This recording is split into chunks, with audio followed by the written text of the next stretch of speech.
I'm going to ask you a question now, because the next segment was the Dork Order in-ring promo. Does Pizzeria Uno sound to you more and more like Mark Guline every day? Oh, that's so unfair to Mark Guline. That is so unfair to the House of Guline. This is so fucking hokey. The gimmick is hokey. Their appearance is hokey. The way he talks is hokey. The whole thing is hokey. SCU interrupted Chris Daniels. That was the best interview he's done on this television program that I've heard so far. I agree. Just telling Uno he was full of shit. And he at least picked the energy up here. And this was not entertaining man Chris Daniels just dancing around and flipping his dick everywhere. This was serious Chris Daniels telling somebody we're full of shit. I like that Chris Daniels. But then they had to do the Exalted One video on screen. Here is what I wrote. I want to quote this. This is some fucking cable access level shit right here, folks. That's exactly what I wrote.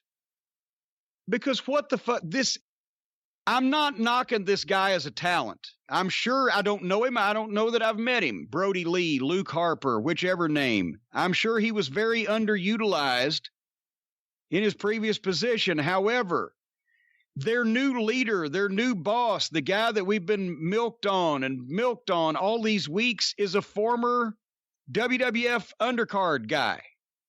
And this is supposed to be an incredibly shocking revelation.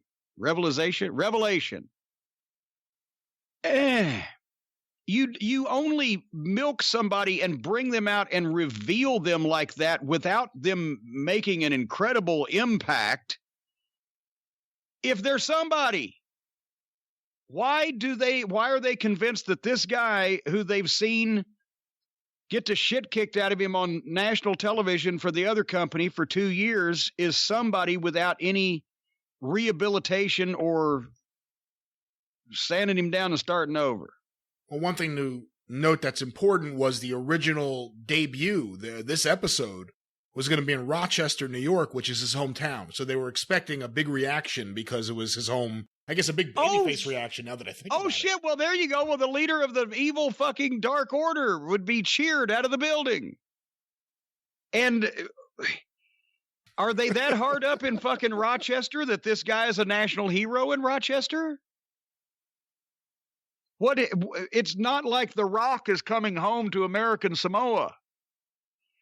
Point is, the whole thing has been hokey. If you wanted to bring this guy in as a single, and not because, as I mentioned, if Matt Hardy, as some were speculating, was going to be the exalted ruler or whatever, or the grand poobah, this gimmick and these other people would have drugged Matt Hardy down, not him lift them up.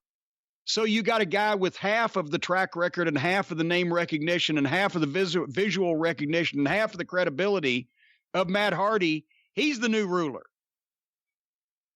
If this guy had been brought in as Brodie Lee and kicked that big boot, kicked the fuck out of everybody and beat some people on most weeks' television for a couple months, almost every week in a row in dominant fashion, then you would have something. But just expecting people to go, oh my God, it's the Exalted One, because he used to work for the other company, this was a popcorn fart. He got in the ring, he leveled Chris Daniels with a great-looking boot. He should have been doing that for the past couple months in matches on this television, and then find out, if you want to, that he was the one pulling all the strings.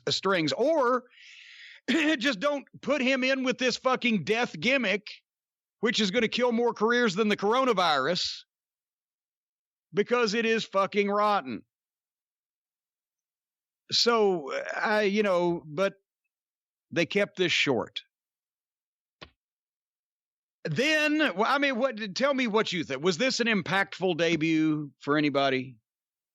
It's hard to say. I mean, the Dork Order have been so awful. I put on Twitter, every segment with them has been garbage. This belongs in the WWE, and maybe that's not even fair to WWE. It's just been so awful. And they finally bring out Brodie Lee, who I've only seen his WWE stuff, where he was really good, although not used in the best way after the Wyatt family broke up. but by all accounts, a very, very talented big guy.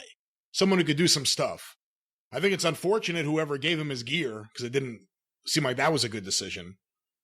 Yeah, but you know, it's like, this is where I disagree with a lot of modern wrestling fans. A lot of people said, oh, I really like that promo video of him coming out, and I'll have more to say about these kind of promo videos later on, but I hated that, because if you want to talk about something that appears phony, it's these videos where these dreaded characters somehow have access to a production crew and a cameraman, and they can make these videos where their voice goes in and out, and there are multiple shots and this and that and high production and hey, also when they loaded that fucking entrance video on the melt reel in the production truck about 5 o'clock in the afternoon, you would think that somebody would have liked a member of SCU enough to run down across to the building and say, hey, you know who that fucking Exalted Ruler is?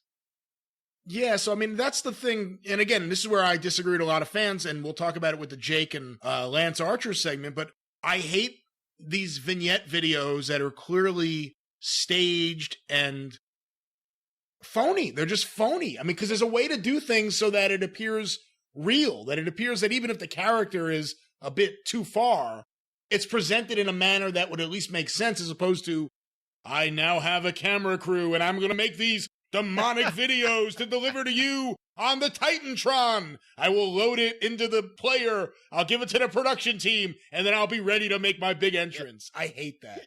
But again, this is where I disagree with a lot of modern fans.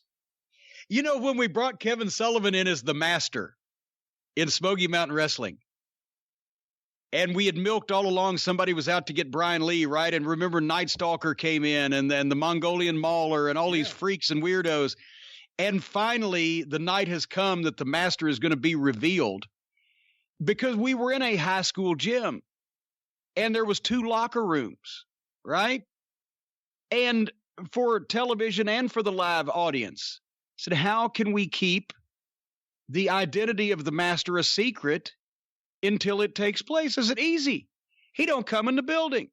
Ladies and gentlemen, we've received word that there's a van out back, and the master is in that van, and all of his creepy followers are around. Nobody's seen him. They can't get in there, and he's scheduled to do this. And then here he came. He came out of the fucking van for the people in the crowd and for the television. He came in the back door of the building. It's not that fucking hard if you just give it a second's thought that you're not doing a show. You are staging something that is supposed to be really happening. And that's not putting on a show. And the rules of a show don't always apply. Rules of common sense apply.